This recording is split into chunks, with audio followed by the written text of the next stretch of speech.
Voilà, welkom te Goes. Hier ben ik dus aan het treinstation van Goes, waar dus dat er dus ook een busstation is. De bussen dus gaan meestal hier de richting dus Terneuzen, richting Hulst. Allee, de busstation naar Terneuzen, want je moet dus onder de Westerschelde-tunnel gaan.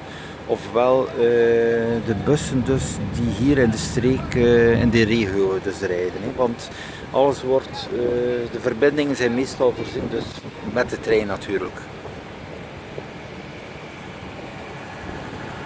Voilà, hier het treinstation. Voilà, dat is het ingang van het treinstation hier. Hier moet je altijd je OV-chipkaart gebruiken, oftewel een dagkaart hebben of een bepaalde pas voor de trein, dus waarmee dat je dus ook kan inchecken en zo verder.